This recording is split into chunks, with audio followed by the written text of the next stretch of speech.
Hello and welcome to Business Insider with Mario Toneguzzi on MegaPixx Media. Joining me today is Ed Rodriguez, who is Vice President and General Manager of Citrix Canada. Thanks for joining us today, Ed. My pleasure, Mario.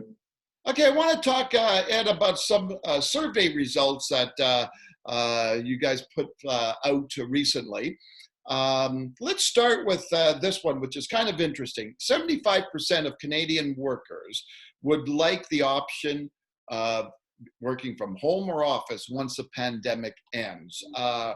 That's a high number. Is that surprising to you? Well, I mean, I think it's not entirely surprising. We've been doing this now for, over a year. And I think, a number of workers really have had the chance to see the benefits of working from home over the past year. Now, just because they like the option doesn't mean that that's a full-time thing as well, right? So I think many would really prefer some sort of hybrid working model, with some regular days in the office, some days working from home. Potentially giving employees more control over the format of this, as well as, opportunity to participate in, major meetings, camaraderie, other things that, might generate more innovation in terms of, kind of those types of meetings that happen in the office around big whiteboards and so forth. So I believe it'll be a hybrid working environment that they're really yearning for. But when they say 75%, it's the option to work from home, and it makes a lot of sense. Okay, now you mentioned the hybrid. I think the survey showed 58% want a hybrid model. Do you think we were heading towards that anyways, despite the, prior to pandemic, and pandemic just maybe accelerated that more?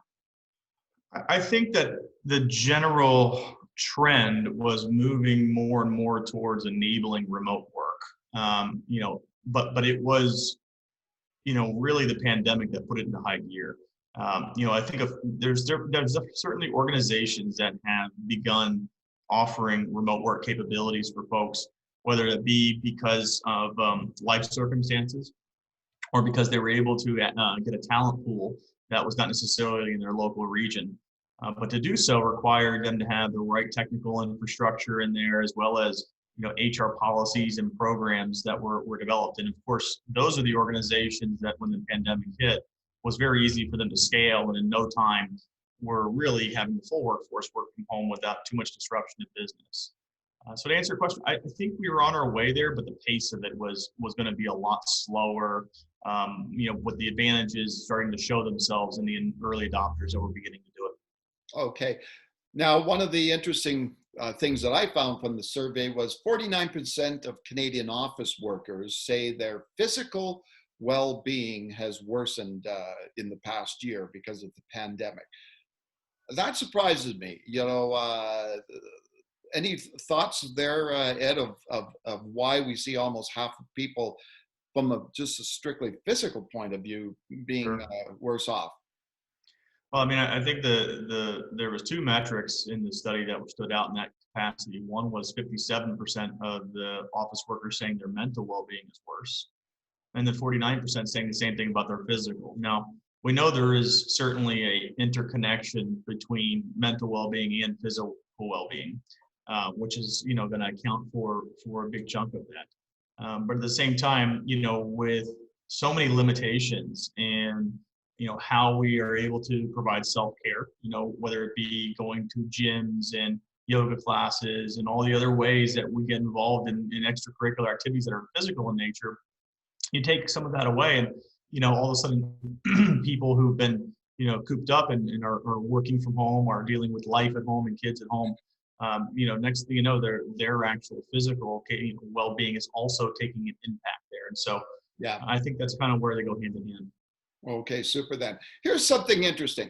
63% said they would only accept a new job if it was offering a flexible and remote options.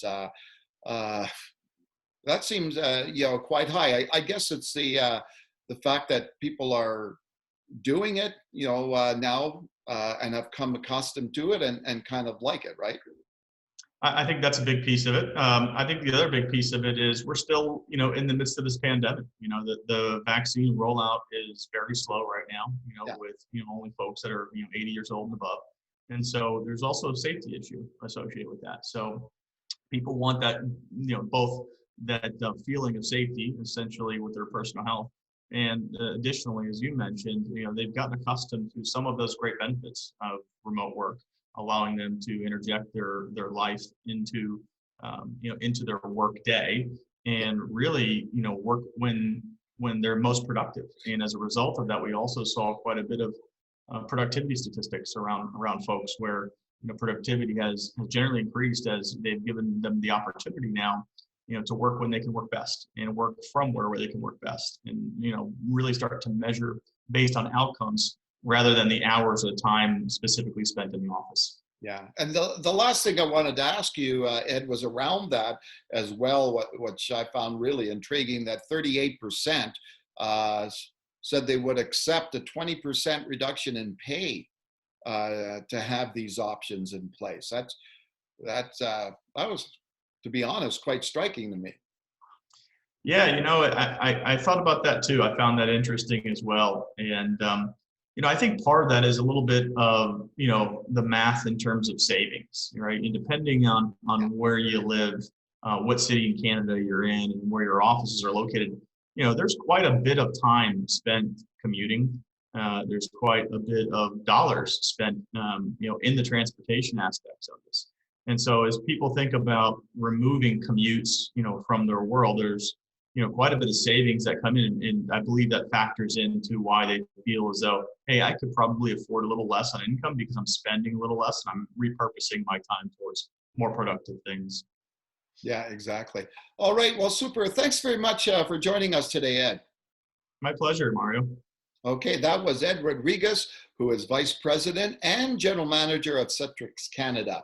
This has been Business Insider with Mario Toneguzzi on MegaPixx Media. Thanks for joining us today.